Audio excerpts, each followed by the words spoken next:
Finally আজকের এই ভিডিওতে আমি আপনাদের সাথে শেয়ার করতে যাচ্ছি ফর দ্য ফার্স্ট টাইম থাইল্যান্ডের ইপিং ফেস্টিভ্যালের এক্সপিরিয়েন্স করা সেই ম্যাজিক্যাল মোমেন্টস গুলো এবং এই সব কিছুর জন্য আমাদের কিভাবে কি করতে হয়েছিল তার সবকিছুই। সো হ্যালো এভরিওয়ান, সোয়াদিকা সবাইকে, ওয়েলকাম করছি আমার চিয়াংমাই সিরিজের এপিসোড 3 তে। আজকে ছিল আমাদের চিয়াংমাই ভ্রমণের তৃতীয় দিন। এখন আমাদেরকে নিয়ে যাওয়া হচ্ছে গাসান প্যানোরামা গলফ ক্লাবে এবং এখানে আজকে আমাদের এই ফুল ইভেন্টের অ্যারেঞ্জমেন্ট করা হয়েছে। থাইল্যান্ডের চিয়াংমাইতে এই ফেস্টিভ্যালটা ডিফারেন্ট প্লেসে ডিফারেন্ট অর্গানাইজাররা অ্যারেঞ্জ করে এবং এগুলোর মধ্যে থাকে কিছু প্রাইভেট এবং কিছু পাবলিক ইভেন্ট। সব থেকে বড় প্রাইভেট ইভেন্টের আয়োজন করে থাকে ক্যাট বা Chiang Mai art and design organisation এবং তাদের অ্যারেঞ্জ করা এই বড় সেলিব্রেশনই CAT Yi Peng Khom Loy sky lantern festival হিসেবে পরিচিত। স্পেশালি এই ইভেন্টটাতে অ্যাটেন্ড করার জন্য ওয়ার্ল্ডের বিভিন্ন কর্নার থেকে মূলত মানুষ এখানে আসে। স্যাডলি এই বড় ইভেন্টটাতে অ্যাটেন্ড করার জন্য ওই সময়টাতে আমরা টিকিট পাইনি। বলতে গেলে বছরের শুরুর দিক থেকে আসলে এই ইভেন্টের প্রায় হাফ টিকিটসই সোল্ড আউট হয়ে যায়। তাই আমরা সার্চ করে অন্য আরেকটি প্রাইভেট অর্গানাইজেশন থেকেই টিকিটস নিই এবং এর জন্য আমাদেরকে পার পার্সন 4500 বাদ করে পে করতে হয়েছিল। আপনারা চাইলে পাবলিক ইভেন্টসেও অ্যাটেন্ড করতে পারেন, এর জন্য আলাদা কোনো পে করা লাগে না, এটি সম্পূর্ণ ফ্রি। আমাদের ইভেন্টটাতে শাটল সার্ভিসের পাশাপাশি আরো বেশ কিছু জিনিস ইনক্লুডেড ছিল, যেমন প্রথমেই আমাদেরকে নিয়ে যাওয়া হয় তাদের আউটডোর ডাইনিং এরিয়াতে এবং এখানে সেদিন অনেক বিশাল ডিনার বুফের অ্যারেঞ্জমেন্ট করা হয়েছিল। ফেমাস থাই ডিশের পাশাপাশি এখানে বেশ কিছু ইন্টারন্যাশনাল ফুড আইটেমও ছিল। ওই সময়টাতে আমরা আবার বাচ্চাদের একটা কিউট পারফরমেন্সও দেখতে পাই। এরপর আমাদেরকে ইভেন্টের মেইন সেকশনে নিয়ে যাওয়া হয়। এখানে আমরা যে যার সিট নাম্বার অনুযায়ী বসে পড়ি এবং এখানেও থাই কালচারাল শো এর পাশাপাশি বিভিন্ন স্টেজ পারফরমেন্সও তারা করে। শেষের দিকে কয়েকজন বুদ্ধিস্ট মাংসরা আসেন এবং তারা প্রে করেন। প্রেইং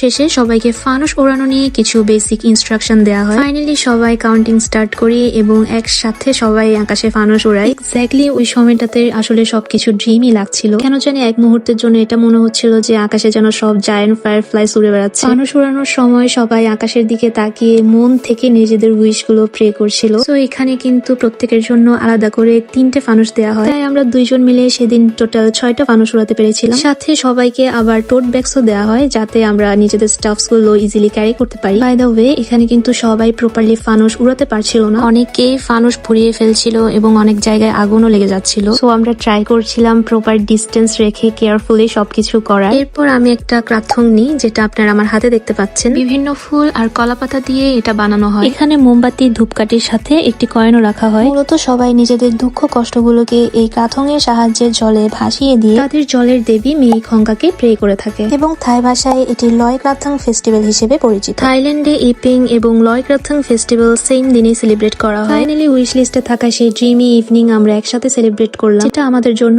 অনেক বিগ একটা মোমেন্ট। সো আজকের এই ভিডিওটি এখানেই শেষ